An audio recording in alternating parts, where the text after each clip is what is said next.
N. 22. George Santayana.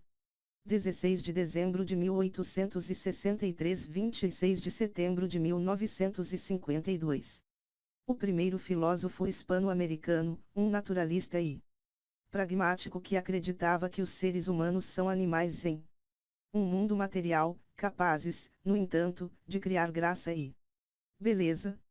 Nascido em Madrid, George Santayana migrou para os Estados Unidos quando tinha 9 anos de idade. Embora o inglês fosse sua segunda língua, Santayana é considerado por muitos um prosador de estilo ímpar entre os filósofos americanos. Ele publicou também um volume significativo de poesia, assim como de memórias, ensaios e um romance. Santayana é mais conhecido por sua estética e sua visão naturalista radical do mundo. Seu livro A Vida da Razão, volume 1, 1905, contém o alerta aforístico amplamente citado. Aqueles que não conseguem lembrar o passado estão condenados a repeti-lo. Ele detestava o transcendentalismo da filosofia americana e o puritanismo da vida americana. Professor popular em Harvard e colega próximo de William James, Santayana era também um homossexual não declarado que, apesar das aparências, ele tinha maneiras impecáveis e um comportamento calmo. Aristocrático, nunca realmente se adequou ao mundo intelectual rarefeito da universidade. Deixou os Estados Unidos aos 50 anos de idade porque preferia, nas palavras do estudioso homossexual Warren Johansson, 1934-94, uma imersão em uma humanidade calorosa e na sabedoria do velho mundo, que a cultura e a simples prudência americanas proibiam. Naturalista e pragmático. Santayana era um naturalista, ou seja, alguém que acredita que não existe nada além do mundo material humano e não humano. Também era um pragmático, que acreditava que o significado de uma proposição é idêntico às suas consequências práticas. Mas ele também transcende essas definições simples, criando uma posição filosófica de complexidade matizada.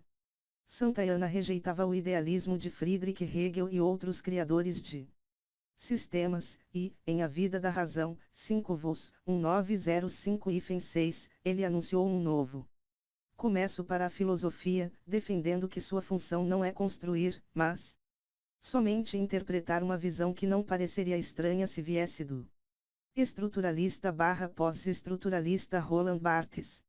Embora Santayana não seja normalmente associado aos estruturalistas, sua alegação de que a era da controvérsia ficou no passado, a da interpretação venceu tem certa ligação com a agenda dessa linha de pensamento.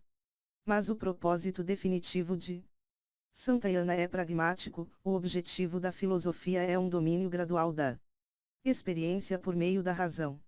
Santayana delineia seu naturalismo em Ceticism and Animal Fallacy. Introduction to a System of Philosophy, Ceticismo e Fé Animal, Introdução a um Sistema de Filosofia, 1923. A fonte do conhecimento e da crença. Argumenta ele, não é o raciocínio, mas a nossa existência animal, fé animal. O fato de que estou com fome e a comida é base epistemológica suficiente para provar a existência do eu e do mundo externo. O método de Santayana envolve a tentativa de entender as crenças que se vinculam a coisas e ações. Para ele, conhecimento é uma crença verdadeira processada em termos simbólicos. Seu aspecto pragmático é expresso na conclusão de que o conhecimento é um guia para a ação, dando-lhe uma dimensão implicitamente ética, e o aspecto simbólico da crença faz surgir os mundos assombrosamente bonitos dos sentidos, poesia e religião. O naturalismo de Santayana era rigidamente observado, embora não fosse um homem religioso, ele defendeu o lugar ocupado pela religião em Dialogues em Limbo. Diálogos no Limbo, 1926. A religião, em sua humildade, devolve o homem à sua única dignidade, a coragem de viver pela graça. Santayana frequentemente se referia a si mesmo como um católico estético. A estética de Santayana constitui uma teoria de valores que estabeleceu em The Sense of Beauty, o sentido da beleza, 1896, que pode ser visto como o primeiro tratado americano sobre o tema. Ele descarta como superficial o tratamento clássico da beleza como verdade, e vice-versa. Uma definição que realmente define não deve ser nada menos que a exposição da origem, lugar e elementos da beleza como um objeto da experiência humana. O filósofo não deve somente fazer perguntas como por que, quando e como, mas deve também questionar quais elementos da nossa natureza nos fazem sensíveis à beleza e qual é a relação entre a constituição do objeto e a estimulação da nossa suscetibilidade. Em última análise, a estética está interessada na percepção de valores. Uma reputação em declínio. O caso de Santayana é curioso. Ele foi um sucesso popular durante sua vida. De fato, foi um dos poucos filósofos cujos livros foram selecionados para o Serviço Americano de Livros por Correspondência Book of the Month Club e contava entre seus leitores nomes como T.S. Eliot, Gertrude Stein e Wallace Stevens, de 1879 a 1955, o jornalista e comentador político Walter Lippmann, de 1889 a 1974, e o sociólogo e ativista de direitos civis W.E.B. Du Bois, 1868. 1963, no entanto, ele não deixou nenhum seguidor. Não existe uma escola de Santayana como no caso de seus companheiros pragmáticos C.S. Peirce, William James e John Dewey. Talvez isso tenha acontecido porque ele deixou os Estados Unidos em 1912, o ano de morte da sua mãe. Ele circulou pela Europa e finalmente fixou-se na Itália.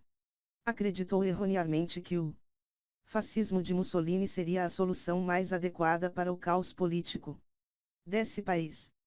Percebendo o erro, tentou ir para a Suíça, mas não possuía os documentos de viagem corretos.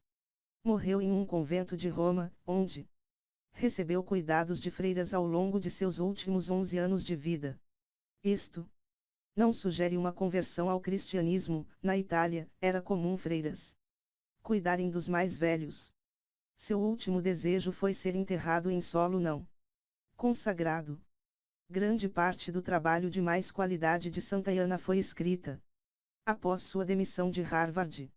Uma pista para o fato de sua popularidade ter declinado após a Segunda Guerra Mundial é o fato de que ele via a universidade como um lugar coberto pela erva daninha do academicismo trivial e estreito. A maioria dos filósofos profissionais, cultivadores desse sulco estreito, se ofenderia ao ser tão desprezada. É provável também, à medida que a filosofia americana começou a desenvolver sua identidade, que muitos de seus praticantes se ressentissem do juízo feito por Santayana em Character and Opinion in the United States, Caráter e Opinião nos Estados Unidos, 1920, de que a vida americana é um poderoso solvente. Ela parece neutralizar todo elemento intelectual, não importa quão duro e alheio ele seja, e fundi-lo à boa vontade, complacência, leviandade e otimismo nativos. Apesar de sua extensa ligação com Harvard e de sua reivindicação pela filosofia americana, Santayana nunca abandonou sua cidadania espanhola e não reivindicou a cidadania americana. No fim, talvez tenha sido dirigido a uma cultura europeia que tinha mais em comum com a população da Grécia antiga, que respeitava o que Michel Foucault chamou de amizade entre os homens. O sentido da beleza é sua realização. Quando nossos sentidos e imaginação encontram o que desejam, quando o mundo se forma, ou quando molda a mente de forma que a correspondência entre eles seja perfeita, então a percepção é prazer e a existência não requer desculpa alguma. A dualidade que constitui a condição do conflito desaparece. Não existe nenhuma norma voltada para o interior distinta do fato voltado para o exterior com a qual esse fato possa ser comparado. Uma unificação desse tipo é o objetivo da nossa inteligência e do nosso afeto, quase tanto quanto nosso sentido estético, mas temos menos exemplos de sucesso nessas áreas. No calor da especulação ou do amor, podem surgir momentos de igual perfeição, mas eles são instáveis. A razão e o coração permanecem profundamente insatisfeitos. Mas o olho encontra na natureza, e em algumas realizações supremas da arte, constante e mais completa satisfação. George Santayana, The Sense of Beauty, o sentido da beleza. 1896. Ele se recusava a argumentar, e o argumento é a matéria da vida. Da filosofia acadêmica.